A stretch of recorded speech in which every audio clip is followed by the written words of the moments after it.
Hey everyone, welcome back to Son of a Binge. Today we have a great guest from Lucius Malfoy to Cary Grant. Jason Isaacs is one of the most talented actors and a true chameleon in the best way ever. Jason, welcome. Thanks very much. That's what a horrendous pressure from that opening. I should just leave now. I know. A lot of people wouldn't think chameleon is a compliment, but I'm going to explain to you why I'm saying that later. No, I'd like that. You're joking. That one of the great things about the part that we're going to discuss today is that male actors just don't get to do disguise much. I never get to. No. You're mostly cast to look like this and be something like someone who looks like this would behave. And every now and again, rarely, unlike women who get to do full disguise all the time, you get to do something like what I got to do in Archie, which is, excuse me, not look like me or walk like me or talk like me. And that's fun. Yeah. I mean, let me tell you, you're playing Cary Grant in a limited series called Archie on Britbox, and it's fantastic. I just want everyone to know I binged it in half a day. But did you? You watched all of it in one go? Good for you. Yeah, I just wanted one go, and I was like, and then I was spending hours after just Googling Cary Grant and everything about his life.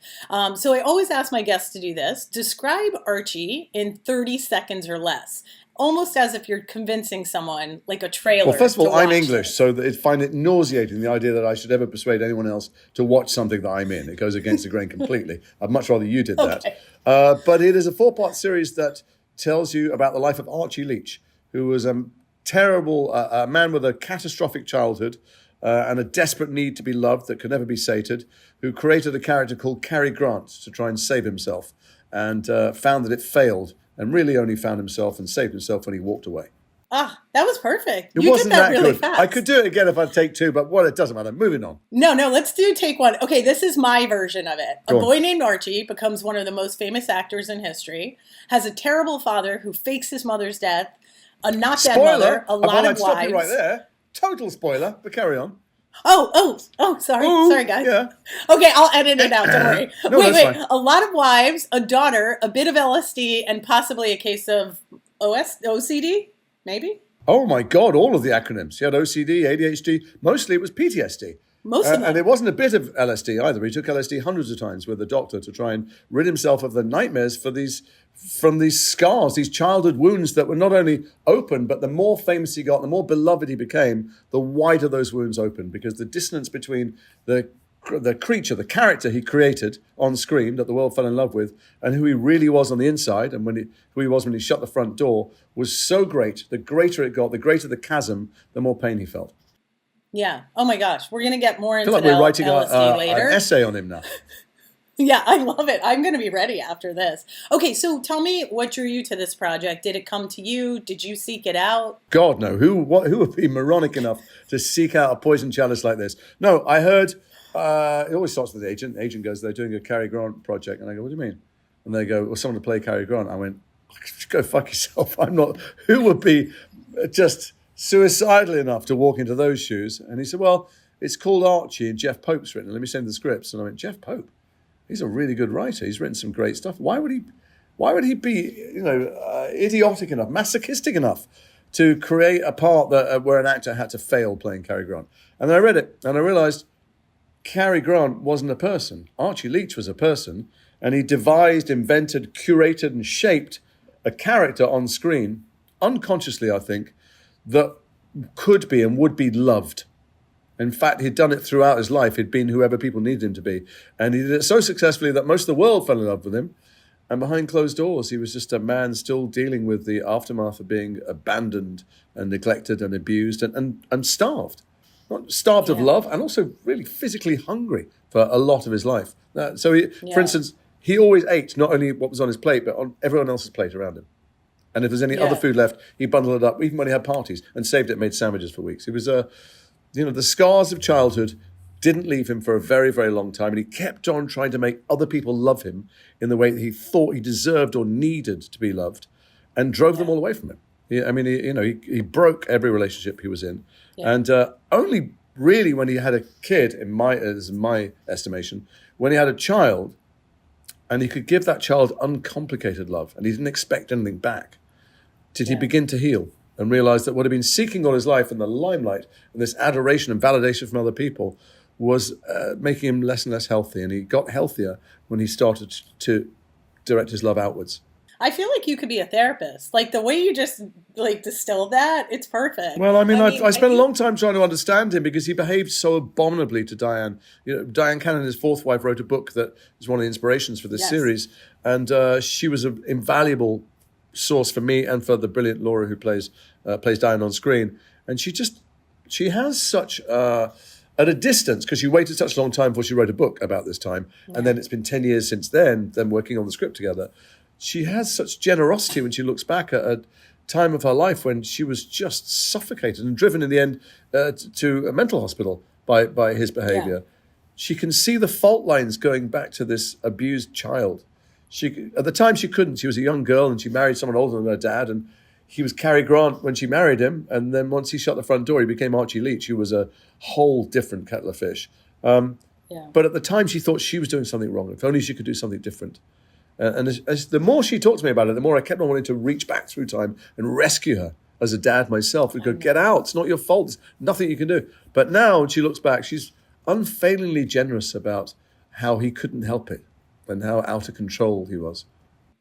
Yeah. I was just going to ask you, like, what kind of research you did and what did you learn from Diane and Jennifer, who also is a producer, executive producer on this? What did you learn from them about him that you never knew before? Well, so before I spoke to them, I read, each of them wrote a book about him, autobiography, Yeah. covering their relationship with him. Jennifer's is a really lovely memoir of a young girl whose dad is not an actor and is just delightful Yeah. to her. So it's fabulous that was her experience, but that's not who he was when he wasn't with her. It wasn't who he was Yeah. leading up to her birth, and it certainly wasn't who he was with Diane when they were married and afterwards. Yeah. So Diane's book was more useful to me, and Diane's insights more useful to me because Jennifer still loves her dad and worships him, and it's extraordinarily brave of her to make herself vulnerable and to be part of this project where Yeah. he is laid bare, his warts and all, and some really despicable behaviour. Although you see the full humanity of it, you see where it came from, and that it was not something he was really able to change. He tried to change, but only much later in life did he begin to find any kind of balance in his life, serenity in his life. But so Yeah. So, I spoke to them, but I also read yeah. every biography, and I read every other biography, autobiography that overlapped where they had any encounters with him. And I read an unpublished PDF that someone sent to me privately about the relationship they had with him. And I read the minutes of the business meetings from MGM and Fabergé. I read Yeah. blogs where people had encountered him. But the one thing that eluded me the whole time was having any idea what he sounded like, because he didn't sound like he did in the films. You know, Yeah. I knew he couldn't sound like he did in the films because I analysed them and watched them, and he said every single line with almost exactly the same intonation pattern in a way that no one does in life. And I knew that couldn't be what he sounded like when he was screaming at Jennifer or waking up crying from his nightmares or taking acid or, not Jennifer, sorry, screaming at Diane or any of the other things. And I also had heard from all the accounts how carefully he rehearsed all his lines, and I could hear that in his delivery. So I searched and searched. I asked everybody at ITV and BBC and all these other TV networks, could you dig up an old interview for me? He didn't give them. Didn't do interviews. Didn't want the mask to drop. Never wanted the public to know just who he was. Wasn't that the voice wasn't the same accent. Just he just was. I don't know. He lived in fear, but he controlled his image so carefully. Did Diane or Jennifer have any home movies of Nothing. him where he Yeah, talked? Jennifer did have a bunch of home movies that he had made of her. So just occasionally, because he was trying to secretly film her, and she was sick of it and tried to get away from it. She was a kid. Like me, I shot my kid when they came along. I've got boxes and boxes of mini DV tapes that no one's ever going to watch, Yeah. of like every second of their life. He was very similar because he devoted all the energy he had given to being an international film star to being a dad, which was a lot. Yeah. It was quite overwhelming for Jennifer a lot. But that was just him occasionally whispering into the microphone. And then I came across this interview where he had, in the last year of his life, some student had written to him saying, written to his representation. He had a lawyer at that point going, can I send some questions for Mr. Grant? We're showing a film festival of his films. And he got a note back saying, call this number on Saturday morning. So he called on Saturday morning, went to the University Radio Department, and Barbara Grant answered, Cary's fifth wife, and she said, hold on, just get Cary. And he went, oh my God. And Cary Grant came on the phone. And the first thing he said is, you're not recording this, are you? And he goes, well, I was going to. I'm at the university. No, don't. I don't want you to. Very firmly. So he gestured to his friend to not record it, and his friend said fine. And they had this long, rambling conversation for an hour And then when it was over, his friend went, I mean, I did record it. I'm not an idiot. And so I read this interview that I thought was a transcript. I found him, I tracked him down with a bit of online detective work. And I said, I think you recorded an interview with Cary Grant in 1986. And he got extremely upset or paranoid or whatever it was and said, who are you? Why are you asking? Why would you want to know? I said, no, I'm an actor. I'm playing him. I'm desperate to hear what he sounded like. And after we chatted a bit and got to know him a bit, he very kindly, because out of respect, he'd never played it to anyone. He played it to me, and he gave me a copy of it. And in that was the final piece of research that made me feel, okay, now I've spoken to him, I've heard him. I can hear whole different speech patterns than he ever did in the movies.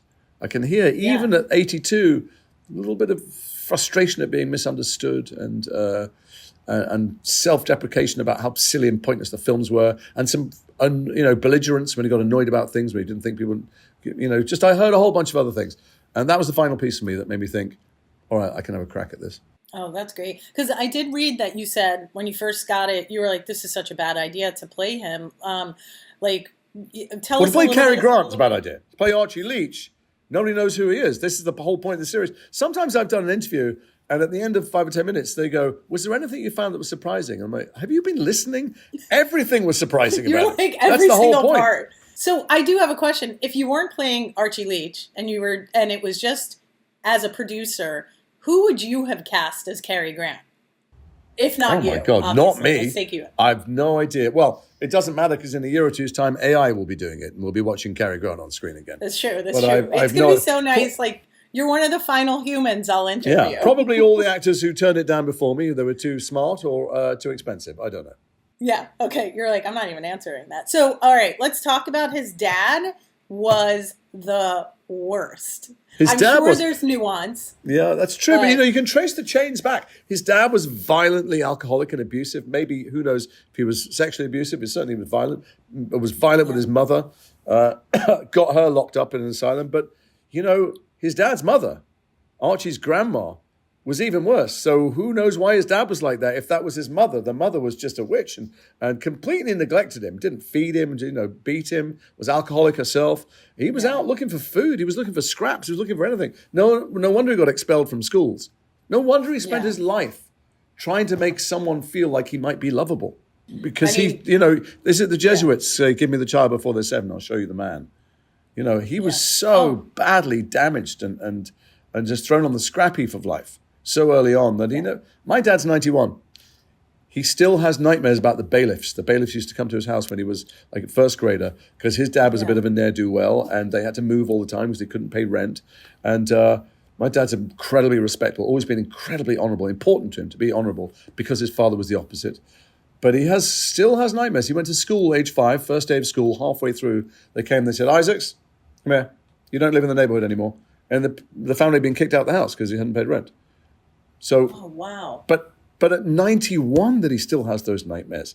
That hasn't been his reality for 86 years. So Cary Grant was just haunted. I have to say, his relationship with his mother is fascinating. And you and Harriet had such great mother-son chemistry. Do you think she was was she jealous of all the women in his life since they were robbed of that relationship? She was numbers of things. First of all, she was institutionalized. So she'd been in an institution for a long time. That will make sane people start staring mad anyway by itself. And certainly in those days. And for 20 years, right? How long was she? Yes, 20 years. Slightly longer than 20 years. But not only that, she was both jealous of him and hateful to him. She was always angry. She was angry because she partly blamed him too, even though it clearly been nothing to do with him.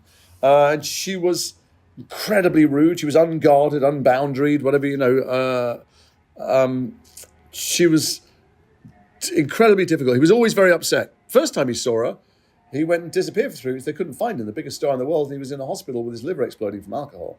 But every time he went to see her, it knocked him off kilter, and he was a very he was fragile emotionally. If he was unflappable on screen, he was very flappable off screen. And every time he took someone to see his mother, it was a nightmare encounter. And she wanted to move to California and be near him. And he created this edifice, this life that looked from the outside like it was marvelous, although behind closed doors in his house, it was still carnage. But if she'd come into it, it was unthinkable introducing her to these worlds where he was playing the part of and sometimes feeling like he was charming and he was, at ease socially with Howard Hughes, with billionaires and with presidents and stuff. And he was at ease with all those people as well as this other thing at home. And if his mother had come into it, God knows what kind of grenade that would have been into his life. So he banned her from coming to America. And albeit that he was lovely to her, he gave her money and she was loving, slightly weirdly incestuous towards him, she also hated him for that. So it was a complicated relationship. Yeah. So when you were talking to Diane, because how old is Diane now? She's 89? Sharp as a pin. Yeah, that's what I was going to ask. Like, does she remember this like Oh yesterday? my God. Yeah. Like, how would she describe their relationship? Well, what do you think she would say the best part of it was and the most challenging part of it? Well, that's too much of a summary, even though this is a short interview. Yeah. She spoke at great length to me. She wrote the book, but also I'd asked very specific questions. What did he say when this happens? What did he feel? I asked about their very intimate life, which she was completely, unrestricted. I could ask anything, and she told me everything. She's generous now, because what happens is she's healed, in her words, spent a long time healing. But watching this has been very disturbing for her, because it's one thing writing about stuff and talking about stuff, but when she watched Laura be her and go through the things that I was putting her through, it brought a lot of it back for her. Very difficult for her. So on the one hand, because I've shared some publicity duties with her and spoken to her a fair bit, and on the one hand, she goes, she can feel the old rage or the frustration or the fury that she was put through that. Yeah. That she can feel the flames, but she's learned not to let herself be consumed by it. So she continues to counter it with something about how sweet he was and how much she was in love and how much he couldn't help it and how much, let's go back to the early days when he wooed me, when he did this romantic thing. But that's because to go elsewhere is to realize what an appalling, desperate time it was for her and how little help there was. Her own dad, who was younger than Cary, couldn't help. Cary said to her, she's in my domain now. Said to her agent, she's not leaving this house till she's broken like a pony. So it was... she's remarkable in that she can talk about it with generosity. I, on her behalf, I'm furious with who he was, but then I think he couldn't help it. It's an explanation. It's not an excuse, but it's an explanation. Yeah.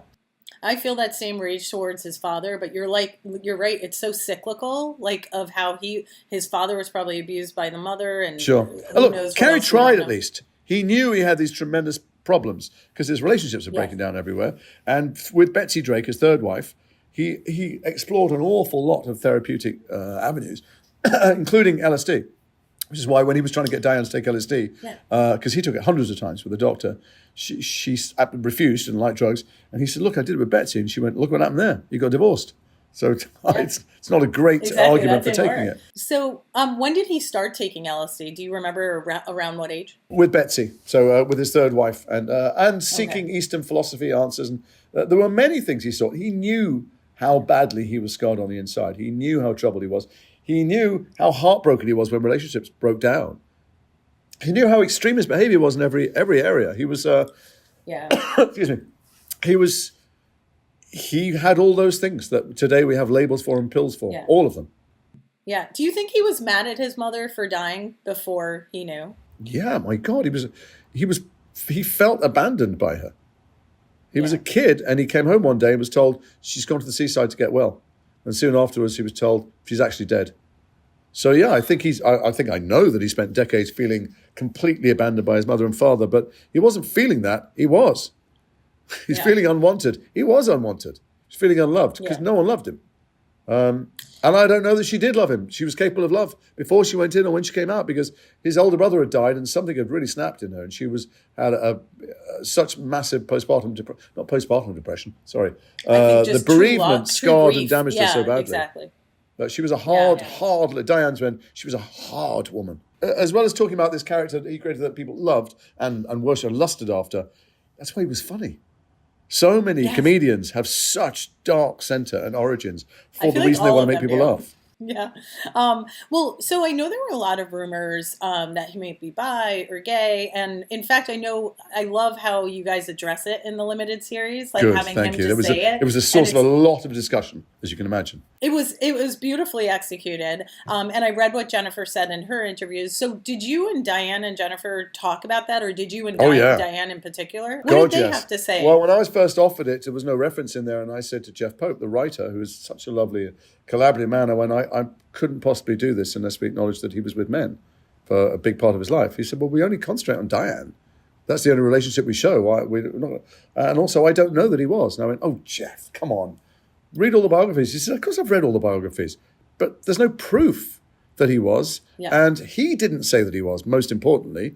And he never said Yeah. it to Diane or Jennifer. So putting it in is just, it would be, everything else we've got on screen are things that we know happened from people who were there, or else he acknowledged. And I said, well, I've got too many gay friends. And I just come from the funeral of a friend of mine who was a gay costume designer in New York, who was thrilled that I'd been Yeah. offered to play Cary Grant, and had Cary Grant stamps and pictures and original things in Aw. his apartment. And I went, I can't. And Jeff said, okay, well, look, that was when Jeff invited me to be an executive producer. He said, look, you have these strong feelings. We have to balance everyone. We have to do what we know to be true. But come in the tent, argue your case and make contributions. So that scene that you're talking about, I wrote those lines where we deal with his sexuality, and I think it deals with it elegantly because to anybody who knows, it's clear that he's saying, yes, I've been with many men, I've been with many women, but right now I want to be with you. He never said to Diane that he'd been with men. So there are accounts of him much later on saying to a house guest, I was gay when I was young, then I was bi, then I was straight. But there's also the fact that both Diane and Betsy said he wasn't gay when he was fucking me, I can promise you that. So, he sued Chevy Chase for saying that he was gay. But then Yeah. I think that one of the most important things to him in life beyond his daughter was to keep the Cary Grant brand pure. It was something Yes. that Jeff and I enjoyably disagreed about. When he started writing this, it was the catalyst originally was Jennifer's book. And he read it at an airport and he went, oh, God, how lovely. The biggest star in the world gave up acting when he got a daughter to be a full-time father. And when I came on board, I went, no, he didn't. He didn't Yeah. at all. He stopped acting because he was getting too old to play opposite gorgeous young women. And it was embarrassing. Yeah. And he didn't want to take character parts. He'd been number 1 in the world. He didn't want to be number 3 in the world and then number 10 in the world. And it was time for him to step off the carousel. And it was the perfect opportunity to leave his brand perfect and, as it still is today, admired and adored.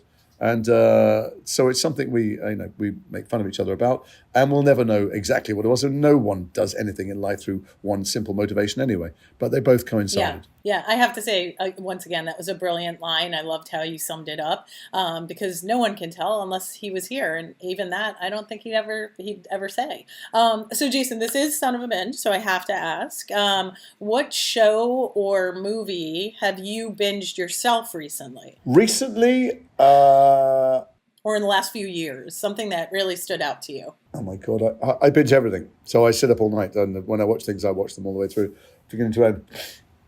I'm trying to remember. I just binged Murder at the End of the World because it's made by Oh, Zal I just Brit, started that. who Oh, are my friends and I terrific. think remarkable people, creative forces in life. Yep. Before I binged Better Things because I think it's one of the best shows Okay. ever made. I think Pamela Adlon's a genius, and I really admire the man who runs FX, John Landgraf, who gave Yeah. her license to tell a story just about being a mum, and Yeah. there's no aliens and bags of mafia money or any of the rest of it. I binged the OA, in fact, when I was sent the press link before the press night, and I was going to Oh, watch really? 5 minutes of it, or just to see what the tone was. I watched all 8 hours and went straight from there to the press junket. Oh, you're a real binger. I Look at binged that. all 7 seasons of Breaking Bad in a hotel room while I was shooting Fury. I mean, I binged everything. I binged Beef. I binged. Oh, Beef was so good. Okay, you were Peter the Great on The Great, which is Oh, like yeah, I one of love my that favorite shows. I love that show. What was it like working with Elle and Nicholas? And it is a travesty that was canceled. I feel Well, like we you know should what? riot. They did 4 great. Is it 4 or 3? 3, 4? Yeah, 3 or 4. The stuff they did is magnificent and untouchable Yeah. and so incredibly witty. Tony is the Oscar Wilde of the modern television landscape. It's extraordinary what he did. And in fact, he tempted me out of lockdown because I was my dad and two of my three brothers were in hospital dying with COVID in March 2020, gosh. and they were I'm so sorry. really incredibly. No, they didn't die; they lived, thank God. Okay. But there was a moment I thought I'm going to be left with just one brother from having a dad and three brothers, and so I was inside the house extremely cautious about anything going anywhere and wiping down all the shopping with Everything, the groceries and and then they said, come and do a day on the grate. And I'm not going to go to work. I'm sorry. I just can't. I don't want to be in that environment. It's too dangerous. And he said, it's outdoors in a forest. You're in a grave. You can drive yourself to work, put your own makeup on. You don't need to be near anybody else. Or no, makeup will be in a full headset. And so I went to do one night's work on the grate in the grave. And I realized it was safer than my house because I had teenage girls who were, I'm pretty sure, seeing their friends. And so and then I did a couple of days on sex education where they guaranteed me the same thing, N95 masks, was shooting in the house with all the windows open. And that's what tempted me back into the workplace. And then I worked nonstop through COVID. I love it. Yeah. Did you watch but I think the end of The it's so Great? funny. I think The Great is staggeringly funny and brilliantly acted. It's like the best dark comedy ever. Did you watch like what happened in the final season? Did you? Of course. Yeah, no, of course. Okay. Yeah. You know about the horse? Yeah. Spoiler No, alert, I everyone. think it's incredible. Yeah, I think it's an incredible show. I love it. But I binged so many more things. I can't remember what I binged. I just was binging something last few nights. What the hell am I watching at the moment? I downloaded everything to watch it here on the plane. Is it Netflix? Showtime? The fuck did I just watch on the plane? I can't believe it. Britbox? I don't have Britbox yet. I'm planning on getting it. Actually, when I get on the plane to go home, Yeah, there you go. Oh God, it's going to annoy me so much when this is over. But anyway, I know. it's the only Maybe way to we'll watch think of anything. it. We'll think of it soon. But remember, I said you were a chameleon, like in the best way. I don't know what a bad way is. I don't take that. I take that as a compliment. Okay. My job is to try and I be don't other know if people, someone so would that's take fine. that a bad way, but I was like doing my research, obviously, about you, and when I typed your name in, a picture of you and Tom Felton came up, and of course I know you were from Harry Potter, and I was like, oh, he's the almost Dark Lord. That's what I call him. And I was like, when I saw it and it clicked, I'd forgotten that you were Lucius, and so. I like got a shudder down my spine when I realized I'm talking to Lucius Malfoy here. I hadn't forgotten. I have to. I know. I knew. You're just So, like. Yeah, like to go from Cary Grant, from Lucius Malfoy to Cary Grant. Well, like, I didn't, who would because I think? finished Lucius Malfoy in 2008 or 2009. I've played about 100 parts since then. So in your head, to go from one to the other, In well, I've my played head. many, many other parts since then. No, I know you did that, but it's just like to be able to do both of those so brilliantly. Who would have thought? Well, the thing is, listen, I'm Yeah. an actor. I'm a bottomless pit of need for flattery. I'll take it wherever I can get it. But the fact is, all actors do that. All actors go from playing a pope to playing a drug dealer to playing a... Sort of, but we all- not that's what everyone we does do. it We pretend well. to be other people. Well, Yeah, that's not true. everyone does it well. Not everyone gets the help. I mean, if you look at the makeup and hair and special effects department in Harry Potter and the people who did Cary Grant, they're doing a lot of the heavy lifting for me. I really liked your Cary Grant chin. I was very drawn to that. I mean, it's weird. If anybody watching this wants to go back and look at Cary Grant's actual dimple, it's bizarre. When you look at it, you go, well, that wasn't real. He must have cut the butt off some Barbie doll and stuck it on. It's so pronounced and huge. You could hide coins in there. It's just extraordinary. So we went much smaller for me. That's the Barbie Cary Grant crossover we need. The butt of Barbie. Wait, so I do have a question. Would you ever, with all these limited series taking off, would you ever be open to revisiting like a Harry Potter like Malfoy backstory as a limited series? I'm only saying this because I talked to my friend and who loved you in the series, and I was telling her about Cary Grant, and she said it should be a series called I Love Lucius, and I was like that is brilliant. I'm more likely to revisit Star Trek. In the relaunch of Star Trek and Star Trek Discovery, that character disappeared, but he has a parallel in another universe, and I could see them coming up with a good storyline. I don't think Joe, who is about to launch into making the television series, reboot the entire thing, is also going to create a spin-off series about Lucius. And if it wasn't her involved in the genesis of it, I can't imagine it being as good. I'd rather leave it that it was reasonably well done and not sully it with some horrible Godfather 3 version of it. Okay. Oh, great note there. All right, guys. Jason, thank you so much. This was so much fun. And everyone, you have to check out Jason as Cary Grant on Britbox. And, of course, look out for I Love Lucius. But it's called Archie. Turned it down. But it's called Archie, not Cary Grant. Yeah. Well, no. I know. I just want them to know you're playing Cary Grant, or who everyone thought was Cary Grant. But you will learn so much, and it is so fascinating. Thank you and very Jason, much. you're brilliant at this. So I don't know thank about you so that, much but for taking the time. I'll take it for now. Thank you so much. Bye. Bye. All right. Bye, guys. Thank you.